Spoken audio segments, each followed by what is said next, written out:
Hello, this is David Chotka from Spirit Equipped Ministries. I want to tell you that you become what you admire. I became what I admired. Everybody becomes what we admire. Now, I don't know when the moment was when I decided this, but there was a shaping event that changed me for the rest of my days, and it's kind of a funny story. You see, I grew up when the moon landing was in the air, the space race was taking off. Star Trek was on television. Now, my dad had grown up on the farm, and his identity marker was to be a sheriff. He really loved everything that had to do with ranching and farming and fresh air and animals outside and growing things. And I grew up post-World War II, during the Cold War, with the space race on the front burner of everybody's imagination. Everybody didn't know whether or not there was going to be a nuclear holocaust. So you can tell which way we'd go with this. My dad would love watching Bonanza on television because he always wanted to be a sheriff. And I loved watching Star Trek because I wanted to be an astronaut. Well, Dad always won when it came to the television. But if he wasn't home, I'd watch it, and somehow that thing called Star Trek spoke to me. Star Trek was a combo of kind of a spaghetti western, a social commentary, new technology, the advance of the scientific worldview, and the old American worldview of Go West, Young Man, transported into the stars where no one had gone before. It's kind of corny now, but it was in the air then. Now, in particular, I liked Mr. Spock. Why? Well, he kind of looked like the people around him, but he never quite fit in. He was half Vulcan and half human and didn't quite fit in either society. And that was the major part of the program. He didn't know where he belonged. And that was how I felt when I was growing up. You see, my parents spoke with an Eastern European accent. They liked Ukrainian music with banduras and ethnic circle dancers and the sound of piano accordions. They danced the polka at 3-day-long wedding festivities where everybody and his cousins showed up, and you had great big huge gatherings of hundreds of people. Now, my friends at school were from English, Scottish, or Irish stock. They spoke with perfect English diction. And when there was a death, they would play Amazing Grace on a bagpipe. You gotta know, those two worldviews are not at all alike. I had a paper route, and I used to deliver papers, and everybody's last name was English, Scottish, or Irish, and there were 2 United Empire Loyalist families on my block alone. Secords, descended from Laura Secord in a direct line of succession with a personal connection to the English Empire in the War of 1812.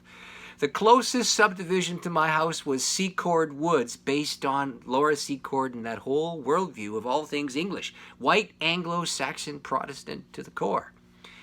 Whenever I went over to my friend's house, their home smelled of roast beef and Yorkshire pudding. When they came to mine, it smelled of cabbage rolls and fried onions and garlic sausage. Now, you gotta know, I looked like them, but I didn't quite fit in. And so did Mr. Spock. Now, I admired the character and the funny way he raised his eyebrow anytime he had a question or a wonderment. He was smart, he was strong, he was principled, and he was always the understated hero whenever the ship or a crew member, or Captain Kirk in particular, was in trouble. He looked like them, but he wasn't like them. And he spent his days trying to mingle with people who were not quite like himself, and he didn't fit in either of the cultures of his origin. In the end, the whole point of Star Trek is that Spock in the end accepted himself just as he was. I wanted to be like him. So I think when I was 10 or 11, I could have been younger, I sat in front of a mirror and I placed my fingers on my eyebrow so I could make it go up anytime I had a question, because I wanted to be just like him. And I kept at it for months until I would do it automatically. And now I can't help it. Anytime I have a question, my eyebrow goes up because I admired the man who raised his eyebrow whenever he had a question. I became just like him. Now, there's a Bible. Oh, by the way, Leonard Nimoy, the guy who played the actor, is actually of Eastern European descent. He's the Ukrainian Jew. Now, there's a Bible principle underneath this. We are to fix our gaze on what we are to admire and to become just like that.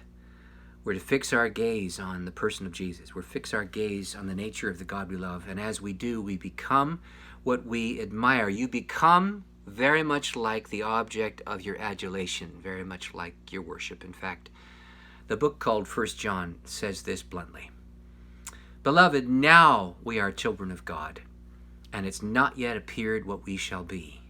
Listen to this. We know that when he appears, we shall be just like him, because we shall see him as he is.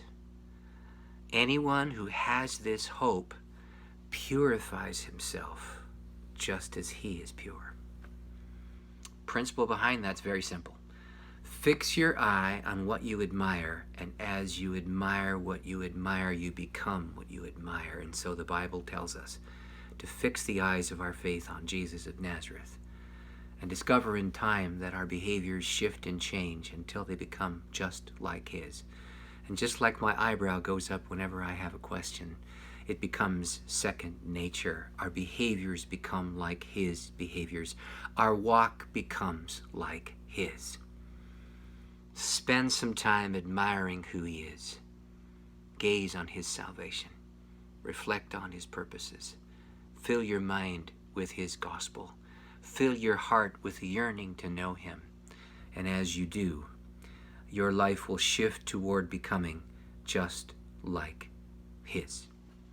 This is the Reverend Dr. David Chotka speaking to you from Spirit Equipped Ministries. If you would like to receive a bi-weekly blog or get these YouTube videos on a regular basis, go to spiritequipped.com, go down to the page, click on the opt-in section, put your email there, and these will be sent to you twice a week, and you can go to the YouTube channel and subscribe there too.